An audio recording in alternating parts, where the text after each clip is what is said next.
and good afternoon, everyone, and welcome to the HR Asia webinar on the new normal, rebooting HR for business unusual.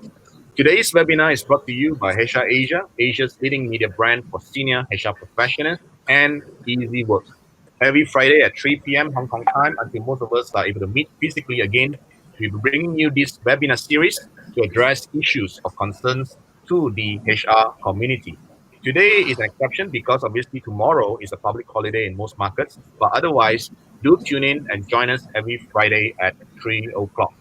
Before we begin, allow me to wish all our Muslim friends who are celebrating the holy month of Ramadan a safe and blessed month, Ramadan Kareem. For those who has just joined us, thank you. And please feel free to ask any questions that you may have to any of our panelists today, and we'll try to address as many as we can within the time frame that we have assigned for this webinar. With us today are three HR leaders from three very different markets and industries so that we are able to hear different viewpoints and experience across different markets and different industries. We'll begin with the gentleman on my right on a clockwise basis. From Thailand, we have Mr. Murali Kalvakalva, Senior Manager for Management and Organizational Development at Philip Morris Thailand, where he leads organization development and is generally making HR in Philip Morris Thailand a lean and mean operations. Below him, from the Philippines, we have Mr. Hadi Jacob, Human Resources Manager at Tata Consultancy Services. Hadi manages the HR strategy, OD, talent management, and employer branding functions at Tata Philippines, and has joined Tata from Lufthansa, where he was the global head of knowledge management. And last but not least, right below where I am, from Indonesia, we have Stephen Yudiyantho, Senior Vice President for Human Capital Strategy and Talent Management at Bank Mandiri, Indonesia's largest financial institution. We're delighted and honored, gentlemen, to have all your presence here today to share with us how the pandemic has disrupted HR as we know it, and what would be the new normal, and how we should all in HR be preparing for it. Before we begin, maybe ask a question to the audience so that we can get to know all of us better. Would you please type in the comment section which market or country that you're from so that we have a better idea. If you are from Singapore, just type Singapore or SG. If you're from the Philippines, type Philippines or PH, and so on, to let us know where you are from.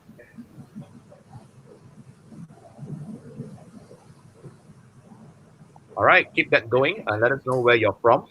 We shall now start our first question, and I will begin the first question to our panelists. The question is, tell us a little bit more about your organization and how has the pandemic affected your business operations so far? We shall start on a clockwise basis with Murali. All right. Thank you, William, and good afternoon, everybody, audience and my co-speakers. So basically, I'm from Philip Morris Trading Thailand, in Thailand, of course, and we are one of the world's leading tobacco companies, and we are committed now to create a smoke-free future. So what that basically means is we are committed to find alternatives to cigarettes as quickly as possible. We already legalized it in 53 markets, and we have many more to go. So we are very proud. This is a very wonderful place to be in because we're part of the revolution where we are trying to make the world less riskier, right? So we are trying to ask people to stop smoking, but if they cannot, then they could at least have an option, an alternate. So that's where we are now. Talking about business itself, in terms of operations, we are affected like others in terms of the supply chain or deliveries and stuff like that. Many of our field salespeople are also itching to go out there. So they're picking up new skills of telecalling or things like that. But there's only a limit to how much that can be accomplished. However, they're also picking up skills So business does get affected because our presence is seen in what you call fast food restaurants or pubs or restaurants in the night and so on and so forth. So here, because of the curfew, all of those are also closed down because 10 to 4 in the morning, 10 in the night to 4 in the morning, everything has to be closed. It's not a curfew. So whatever it has done, it has an impact for sure. That's it for me. Right. Thank you, Murali. I just realized that all our three panelists come from countries that are famous for traffic jams, right? Right. Thailand, All right. Philippines, Indonesia. And all of a sudden now we realize that roads are probably clear, and yet we cannot benefit from that logistically speaking. So that is, Exactly. I think, definitely pieces unusual. We Exactly. shall now come to Hadi. Hadi, tell us a bit more about your organization as well as how the pandemic has affected your operations. Thanks, William. Well, first of all, that's a good realization about the traffic in all the countries that we belong, as far as the speakers are concerned. So, thank you for inviting us here, and thank you also for all those who are listening online right now. It's now a virtual world, so thank you for this opportunity. I'm from Tata Consultancy Services. We are part of the Tata group of companies. We're a global enterprise dealing mostly with IT-enabled and IT enterprise solutions and business process management solutions to our clients. We have clients across the globe. Mostly, they are part of the top 500 Fortune 500 companies. Our presence is felt in different continents in the LATAM, in Australia, in Asia Pacific, and in Europe. I'm seated in here in the Philippines, wherein the business that we have has been in operations for 12 years. We have site in the capital of the country, which is Metro Manila, and also in a province which is called Pampanga. Um, Definitely going through that question about the effect of this pandemic into our business, I can say that this pandemic has really been unprecedented, and we all know that uh, no one has been ready about this particular pandemic. However, what I can share is that in TCS we have this program, what we call as Enterprise Agile Program. In a practical sense, what this means is that this program enables us to transition into that agile ways of working, meaning that if there's a particular project, what that means is that we prioritize what are the top concerns of the customer so that we can immediately deliver those requirements in a structured and incremental manner. So this became embedded in the culture of TCS. And apart from that, we also have a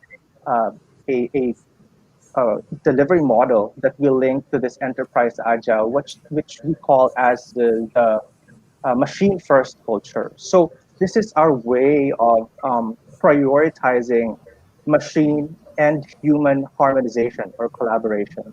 And, the strategy and the culture entails for us to identify what are the phases in the end-to-end process that we can automate and we can digitize. So this culture and this processes, helped us out in TCS to at least lessen the challenges and be ready to these kind of situation that we are currently encountering right now. Because it has been a trend, even before the COVID-19, before the pandemic, the trend has always been towards digitization and advanced technology, IT infrastructure and network. So this programs actually uh, was not done because of the pandemic, or not even done because of COVID-19. It uh, those were designed so that we can become future ready, and it just became very handy when this pandemic came knocking our doors. So the message probably that I can share to the viewers of the forum is that it's very important that we prioritize projects, interventions, and programs that deals with anything that develops technology so that we can be future ready. And when we say future ready, that is gearing towards having that advanced technology for our organization and our customers. Yeah. Very good. That's something new.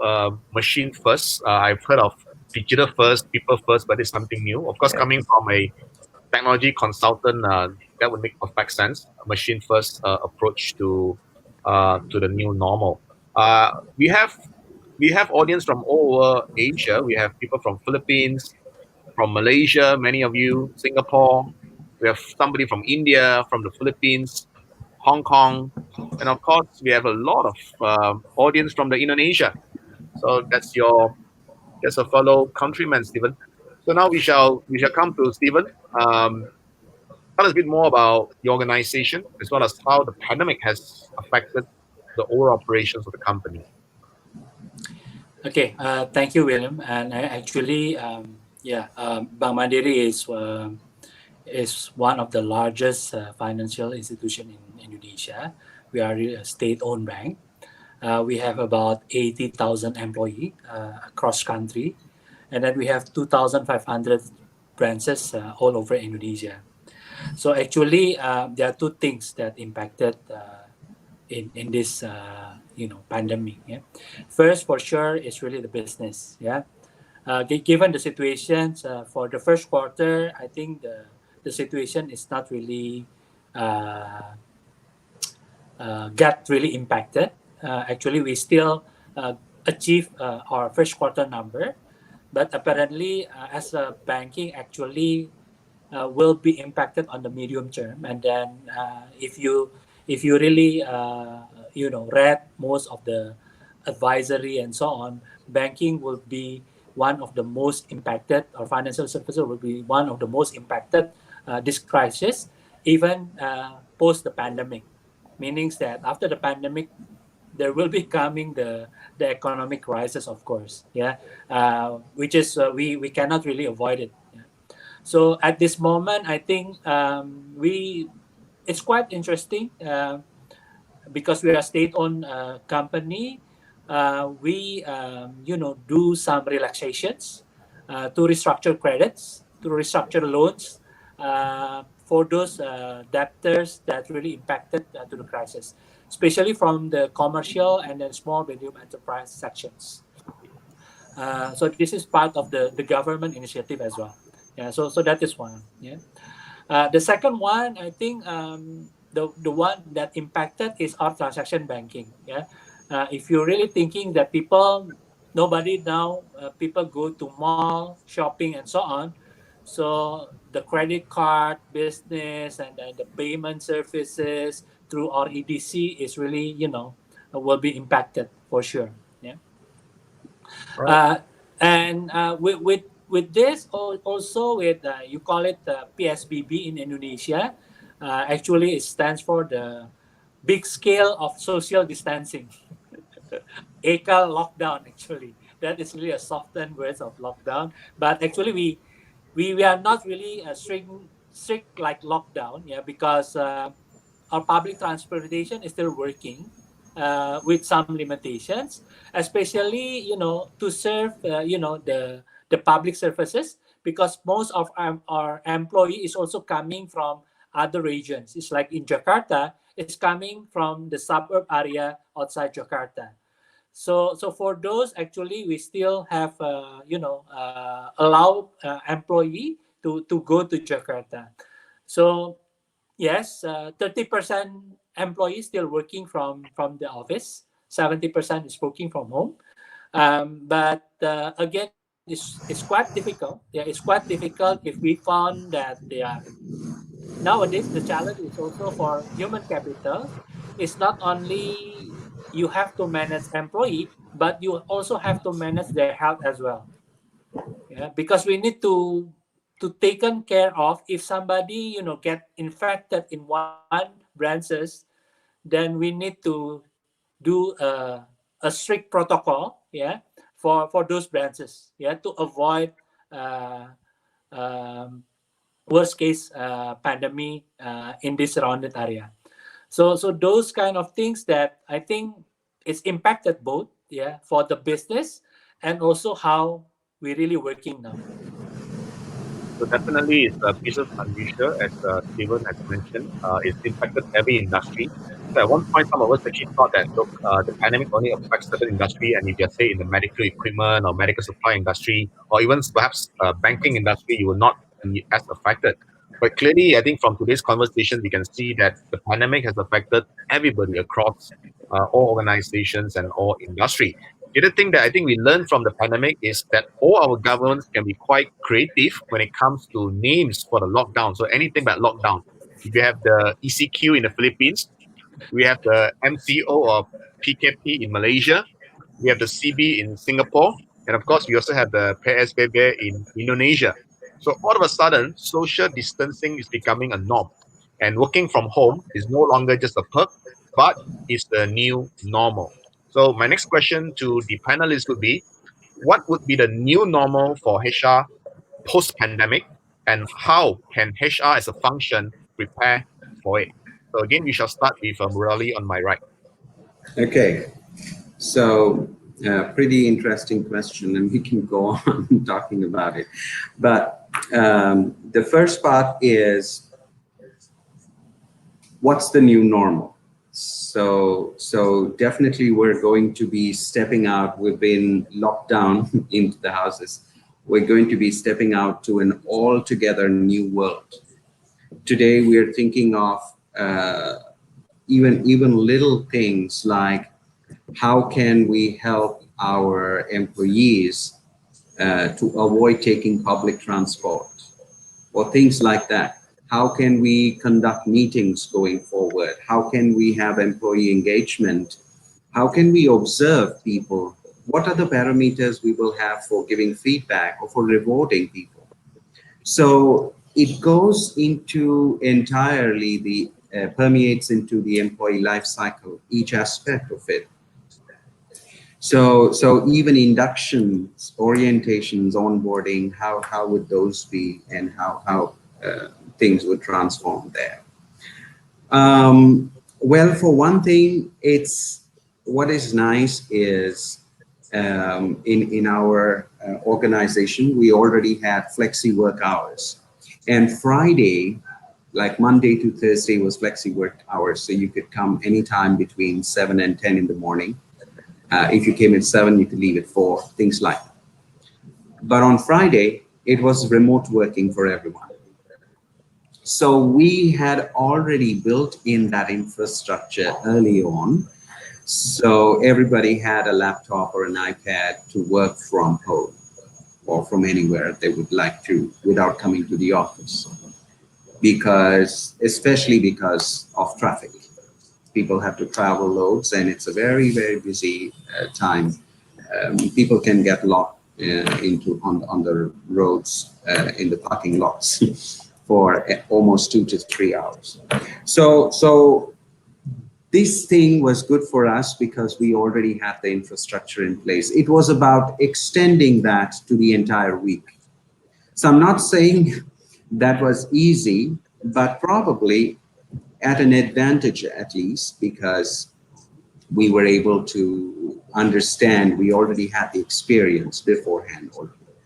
So going forward, actually next week, I'm also going to have a focus group session called Post-COVID Workshop with some of the representatives from different functions, asking them how they would prefer to come into the new environment.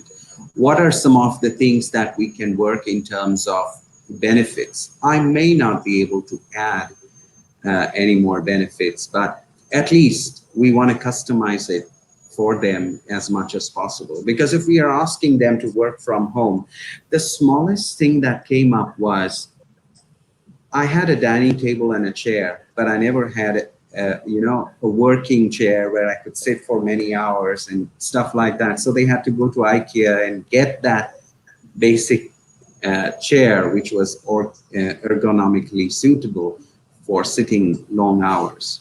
So those are the little things. And then there was this Wi-Fi issue. Many people don't have the Wi-Fi, so then we had to tell them before we do other things that you could try to use the Wi-Fi from your phone, things like that. So there are many things that we didn't think of, and many things that fell into place. So we can never be really prepared in the sense. But we had made one decision globally that we're not going to lay off anybody, come what may. But at the same time, we will also try to hire only those people who we require in critical positions and not otherwise everybody else, because then that brings in so many other things of onboarding issues and things like that. So those are some nice things that we received globally. Our employees are able to appreciate it, that there has been no layoff, because they've been hearing from other companies that this is now a normal and nobody can refute it. It's a given kind of a thing. But at the same time, when we have meetings like this, it can so happen. We are trying to get more human. We're trying to get more closer, because I may see a pet coming in my colleague's camera screen, or a child walking in. So now that's a given. We're able to actually live along with all of that, and accept people for what they are, who they are, and get to know and get to closer to each one of them. So this is one thing. What was the second part of your question, William? So the first question is really what would be the new normal? And the second question is how do HR specifically prepare for that? Yeah, so HR specific would be about being digital savvy and getting the entire company towards that. They have to wake up digitally. And agility is the other thing that we have to be. What we used to say no to before, today we have to rethink again and give. For example, we used to have information exchange sessions, which we call lunch and learn. But now, how do you conduct a lunch and learn? Is it really meaningful to inform everybody voluntarily to join and say, hey, you bring your own lunch? Or in this pandemic time, should I parcel a lunch to their houses? And is that welcome enough? Because it's still contaminated. We don't know, right? So several such things I would say that the two things we need to really be is flexible, agile, and digital savvy, because these are things that will then impact various other things in corporate learning, or in engagement, in giving, receiving feedback. We have to, I have noticed that we in the HR are keeping in touch with our clients even more than before. Mm. Because, and that's what is taking up a lot of time, because if you're in the office, you just walk there and say a hi, hello. But then if you are away, then you have to make all the more effort to reach out, to see that everybody's okay, to tie them all together. So these are some things that I feel new normal. Even in the far future, these are things that will stay on. But we're planning now for a short term that as we start to go back to offices, how is the move going to be? Should we have only 30% of a particular team available in the office, so everybody takes turns? So then there's a staggered, influx into the organization and things like that. So we're still working out several things, trying to even move and convert the complete office to a touch-free office. Okay. All right. Okay. Thank you, Murali. What about yourself, Hadi? Thanks for the answer, Murali. That was very useful. Hadi, what have you? What do you think would be the new normal for companies and specifically HR? Yeah. So William, those are good points actually that Morelli shared. But I'm going to state 3 points, practical points for HR. So first things first, whatever projects that we have before in relation to automations and new technologies, those should be implemented and be prioritized now, because the plans that we had before regarding technology has risen as a need because of this pandemic. So my best advice is that we revisit the project lists that HR has, and prioritize those that are gearing towards improvement of processes, as automating processes, so that we can make those processes and procedure leaner and adapt to this virtual landscape. Now, in TCS, as a matter of fact, 100% of our town halls are done virtually, and it's good that we already have this capability of doing virtual calls as well with employees. From the last corporate town hall that we had, approximately around 34,000 employees were online, which you cannot actually do in a face-to-face Yes. scenario. So it may be good, ironically, in this pandemic, that we are together in this virtual setup that we currently have right now.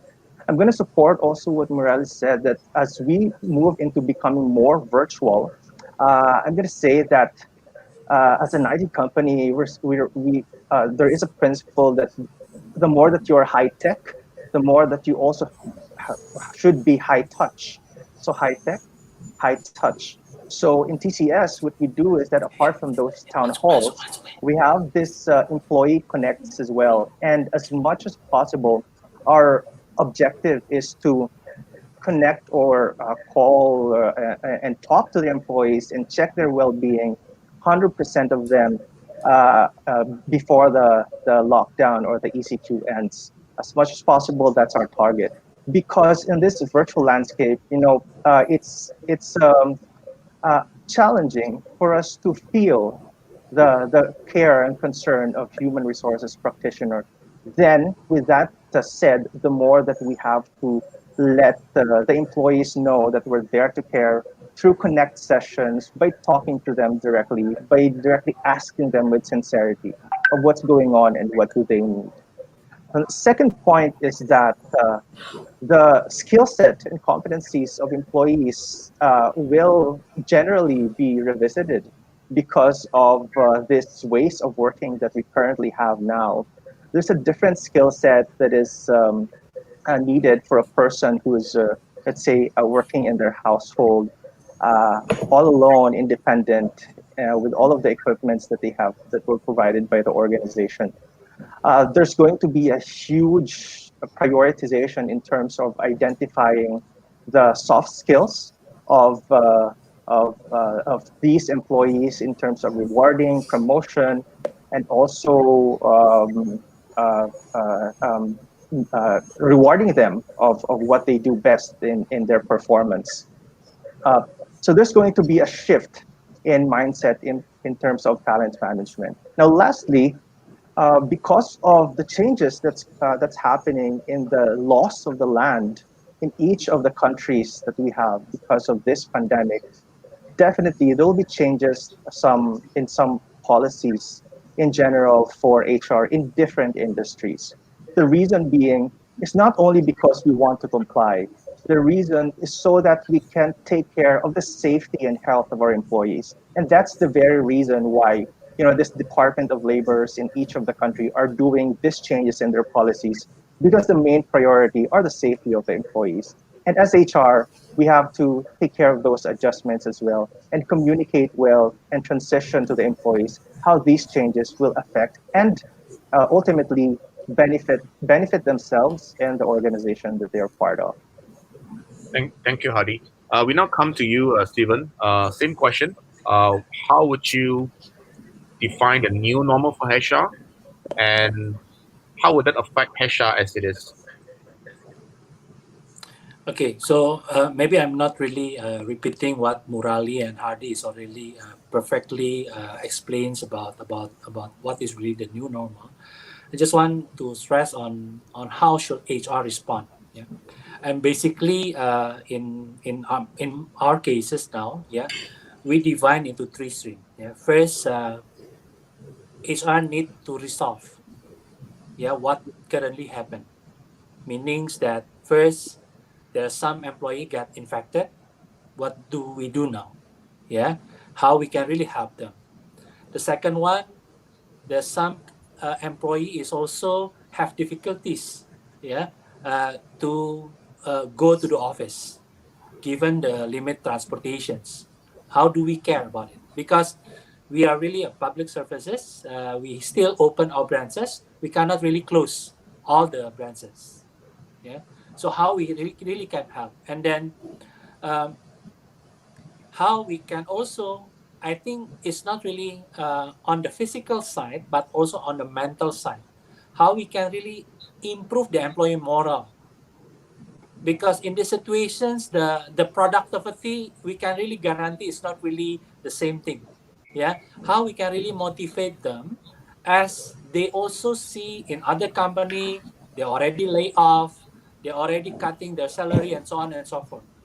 How we can really make sure our employee is also can be psychological and mentally safe with us.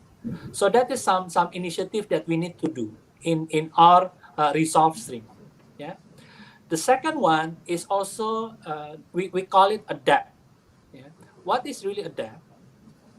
For instance, like in the normal situation, we can do training in the classroom and so on. How we can still develop our employee, yeah, but in these virtual sessions, because training in classroom for 8 hours a day maybe not suitable for virtual. You can really not, we cannot really sit down, yeah, attend one classes 8 hours with Zoom or Teams and so on. Yeah, painful. It's totally different game, right? How you facilitate, even how you facilitate meeting, compare in the physical meeting, I think it's totally different. Yeah, so we need to change how we do in a normal situation, especially HR initiative, in training, learning. The second one, maybe our performance management. Currently, how we can really adapt on performance management during this time of crisis. So, because for sure we cannot do a normal thing now. Yeah, so that is really the second part, the adapt part. Yeah.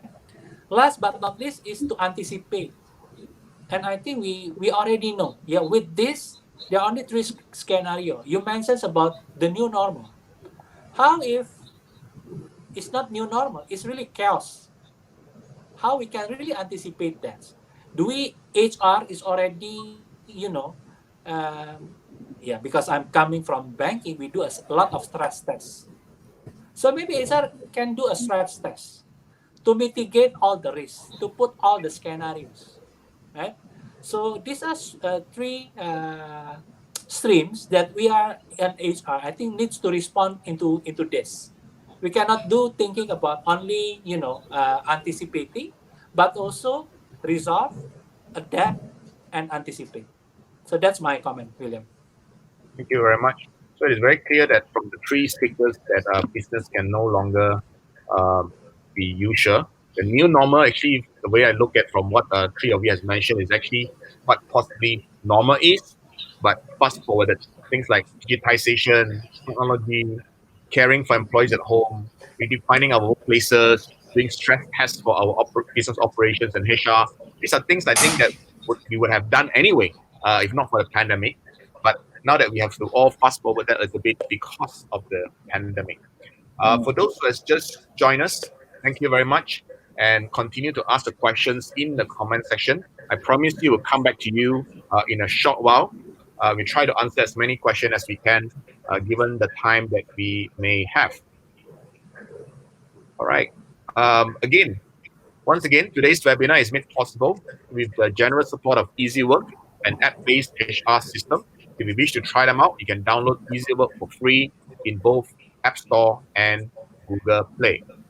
We shall now try and answer some questions before we go to my own question. I have to scroll up on the comments. A lot of people saying hello and which country they're from. We have one question from Wativia Madina, presumably from you're from Indonesia. Let us know if I got it wrong. The question is, what kind of response programs which HR in your organization has initiated to resolve the current situations within the pandemic? Yeah, from Wativia from Indonesia. I think Stephen has addressed some of those. So has Murali and so has Hadi. But shall we just have perhaps Murali to reiterate what you have said on this point to answer Yeah, this question? basically, we have done what we have done is we've equipped our HR managers, starting from the head of functions. So role modeling from the top. They have weekly meetings with their teams to find out if they have any challenges. So this went on for at least 4 weeks continuously, so that if there were any challenges, then we could address those. Because if you don't know what you don't know, you can't do anything, and no matter what you do, it's not going to be helpful. So that is what we had done as an initial step. Even today, when we want to go back to office, we're trying to be as employee centric as possible and trying to get feedback from them, how they would like to be treated, or what kind of preferences many would have. So ask them what they want. All right. Thanks for the answer, Murali.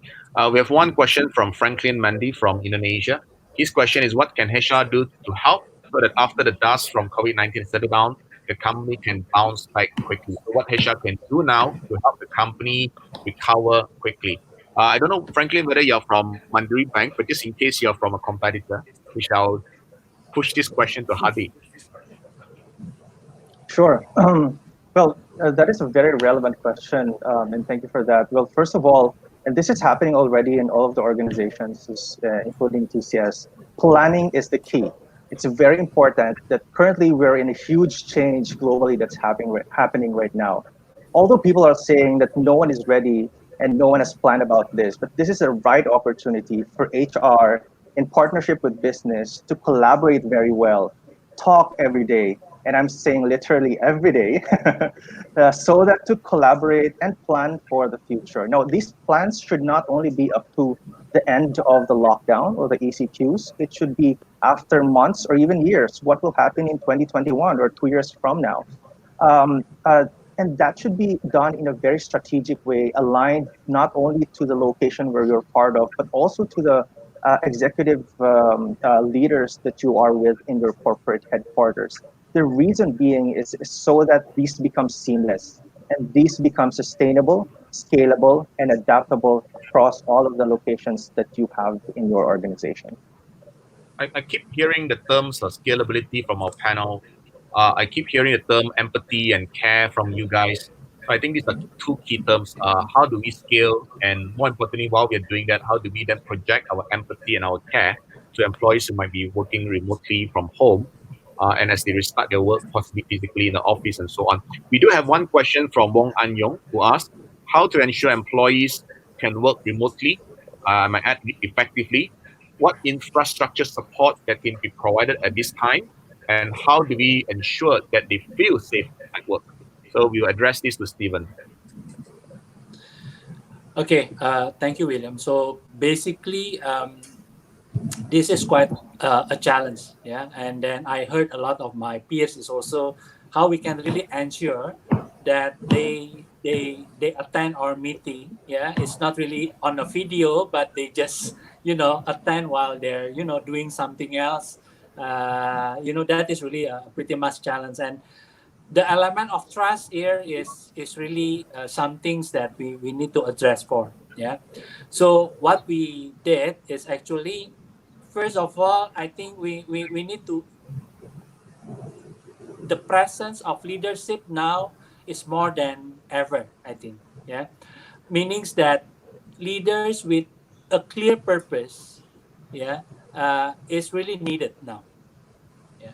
Because if not, we have a line of purpose with our employee, meaning that we not really shared our purpose to all the teams. I think they just can play around with all this technology and these things. So I think it's really clear. We really have to have a shared purpose. What is really our purpose, especially in HR? Yeah, I think that's the things that really can keep employee still motivated, still productive up to now. So that is one. The second one, I think, what is really important is also, like I mentioned, it's not really leadership present is a must. Like Murali mentions that even I have every day now, um, has a chat, has a call with my team, yeah, just to ensure that they really safe, just to ensure that they really okay, uh, and just really ensure that they really have something to do or to work with. So that is something that I cascade down to my team and then the whole team also, to make sure that everybody still also keep motivated in these situations. Um, Last but not least, I put quote something this like this one. I think behind a problem there always an opportunity, and like everybody is also already mentions, I think the new normal is actually is our dream basically. But we in these situations we do it in accelerated way because now collaboration is really becoming the most number important thing now currently in this thing. Yeah, nobody is really taking care of this is my KPI. It's not really in my KPI, but everybody is really jumped now, yeah, to solve this crisis. So that is really something that we really needed, especially in the normal situations. But in this crisis, I think I see a lot of collaborative moment that everybody is really jumped to one problem, yeah, without taking care of this is my KPI or not. So that is one. The second one, all of a sudden, most of the manager or most of the leaders become humanized. They're really taking care of the employee. They really want to know what is really the employee status. I'm just wondering, in the normal situation, it's not really the case. Yeah, they only taking care of the KPI, KPI, KPI, right? So I think HR now is not really human resources now. It's really more to the human being. Yeah, we're taking care of really a human being. So this I think with this I think it's coming clear the opportunity that in the near normal I really believe that all of the changes after this, I believe it's going to be very very so positive of us as an HR to become really a business partner for for the business. All right. So as Stephen has mentioned, purpose is always important and even more important now as is alignment to that purpose.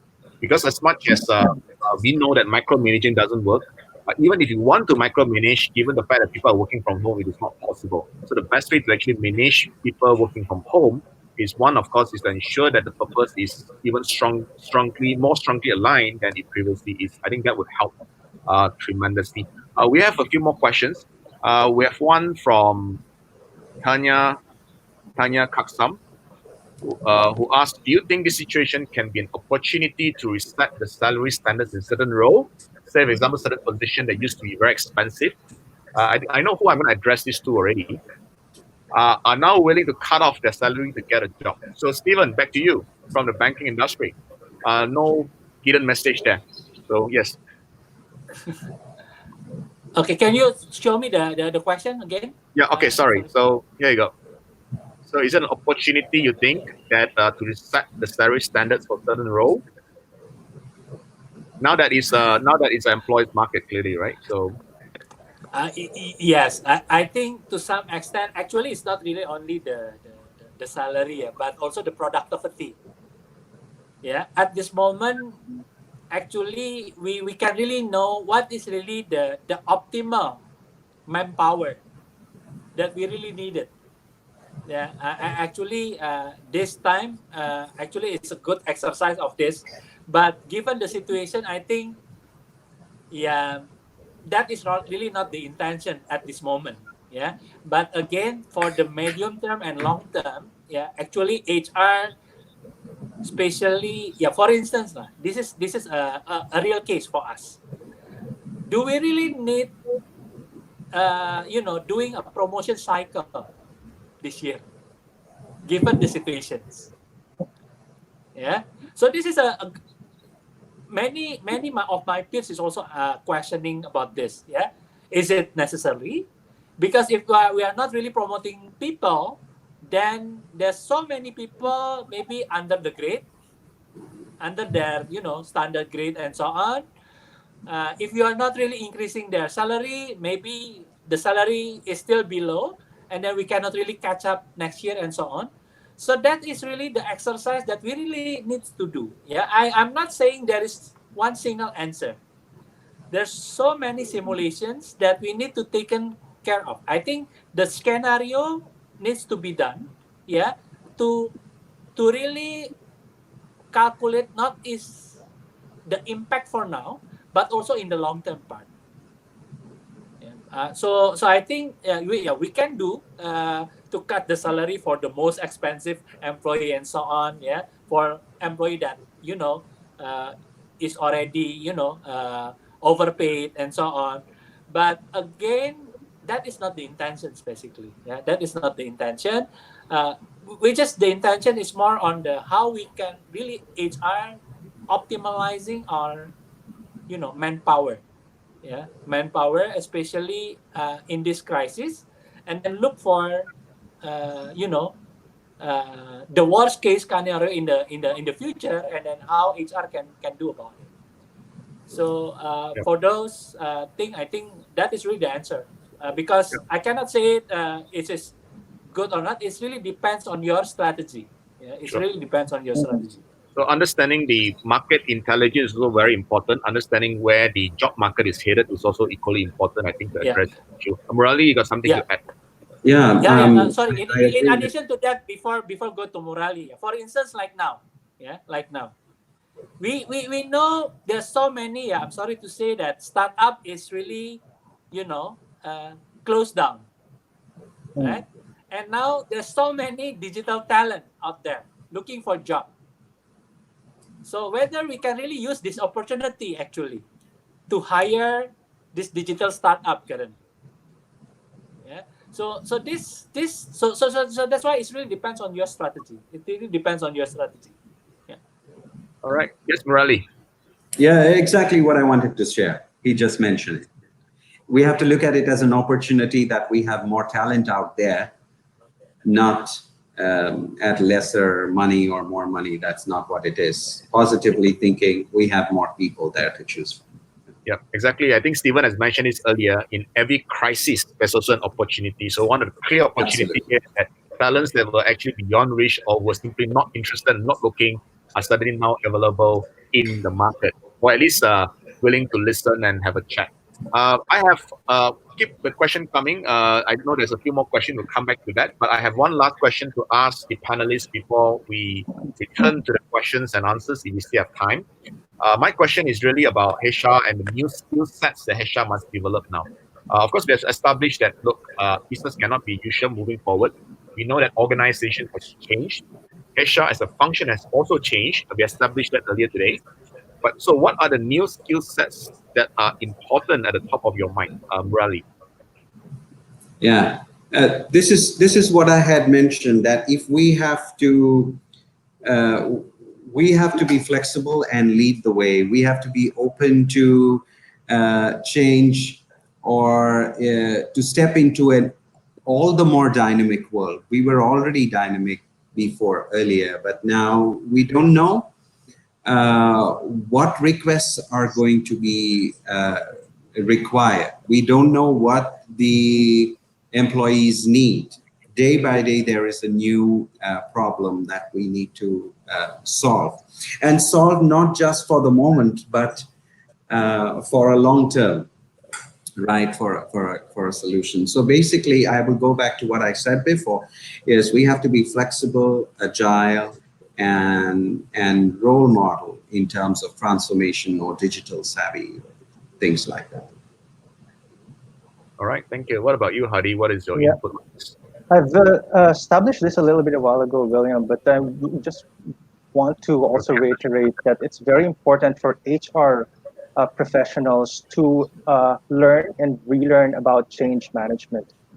Because of this global change that we're encountering right now, not only for ourselves as HR, but our responsibility is to guide our employees so that they can have a even still a positive experience as we journey into this change. Definitely, we've all experienced that there was a lot of panic that happened when there were some cases that came up in each of the country's numbers, and and the graph is going up, and we're waiting for the line to be stable.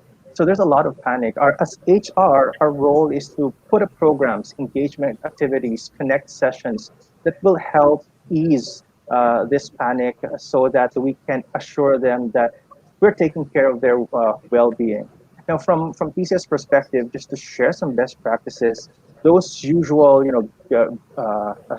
war rooms, strategic calls that are ongoing regularly with the leaders is the start of a change management process. We start from top down. Leaders should be equipped to handle their teams in this kind of pandemic. Then there's also some programs that we've created to engage people, even those that are working in their houses. Simple activities like, let's say, the best desk or office corner in their houses can make them engaged and happy uh, in spite of what's going on. So this way, we can help them out in that transition and still give positive experience if we know how to manage change in the organization. Two minor ones, if we know how to do change management, then stakeholders management will follow, and managing virtual teams will also follow. All right, thank you, Hadi. Let's tweak this question a little bit for Stephen. So, if you remember during the days when trade unionism is on the rise, we used to hire a lot of lawyers. Again, no special reason there. And then subsequently, then there's an entire explosion of employee engagement, and now we go to employee experience, and then we hire a lot of psychologists to try and get a pulse of what our employees are thinking and how they feel about us. And in recent years, of course, HR beginning to hire a lot of data scientists, to make sense of all the data that we have, to do a bit of predictive analytics on what people want, where we're going, where the numbers are, how they match, and so on. So, Stephen, moving forward, what kind of profession or rather educational background and so on that you think HR would look for in new joiners in the HR department? Maybe a priest. Okay, so basically, I think the next upcoming HR should come from business, right? Because I think this is really the most important part, and somehow we are losing this. Yeah, somehow HR losing this. HR do a lot of initiative because for the sake of HR, not for the sake of business. So I think uh, nowadays, I think more and more I also see my peers is coming from business, because most of HR thing now can be done by machine, right? So for instance, like recruitment, yeah, the AI already can help with face recognitions to interview people, to assess people, right? So that is one, yeah. The second one, yeah, all the training, learning, and so on, yeah, you can really do a massive open online courses and so on. So I think HR should really making a sense to the business. So that's something that's really missing. So that's why like currently, why data science can really be an effective HR leader, because they can really talk with the business language. So that's some things that I think in the future we can really see how HR could really making sense of business. HR now exists not because of we stand for HR policies, but at the end of the day, HR exists because we want really to want business grow, and then by grow our people. So with that, I think that would really can really make a really sense for the new HR thing.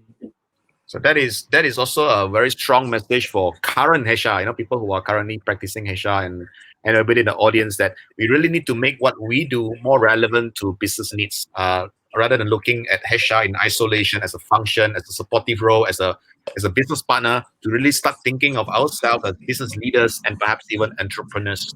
I think you are absolutely right in that direction. A lot of people actually are saying that. I think that's all the time we have for today.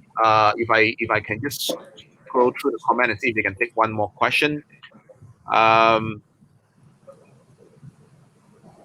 all right, so there are a few statements here and there. We have one from Aminul Islam. What will be the new pattern of recruitment? What will be the new pattern of recruitment? Anybody want to take this up? Yeah, Murali, yes, go ahead. basically for us, what we have done is we're now using higher view for all interviews. So how many ever cycles of interviews we have, rounds of interviews with the HR or the line manager and so on and so forth. We do it via online higher view. And we just, the final one is a face-to-face interview just to get to know, look and feel, and for them to get to know us and culturally. So that's where we are already, even before this had begun, and now all the more so. So some line managers who said no, I would like to have a face-to-face interview, are also now graduating to doing an online interview. So that's where we are today. All right, thanks for the short and sweet answer there, Murali. So that's all the time we have, gentlemen. I would like to take this opportunity to thank our three panelists for volunteering your time, despite your very busy schedule, to generously share your knowledge and experience. So on behalf of HR Asia and all the audience, I would like to take a big thank you to Stephen, to Murali, to Hadi for being part of today's webinar. If the audience agree with me that they have all done a great job, please type 10 in the comment section to give them a full mark for the job well done. Type 10 in the comment section to tell our speakers they've done a good job. And importantly, you have all been a fantastic audience. Please join us again next Friday at 3 p.m. for the webinar on talent and performance management in a change world. So we zero in into talent and performance management, a very interesting topic, of course. So please do not miss it. Look out for the registration link on the HR Asia FB page. Today's recording, there are about 200 of us here listening live, but today's recording will also be shared on our Facebook page by this Sunday. So feel free to share it with your friends who may have missed it and want to go through the webinar again. Once again, thank you. Terima kasih. 谢谢. Kam en, selamat po, and kop kun kap. Thank you, everyone. Salamat po. Thank you, everyone. Thank you, Thank everyone. you.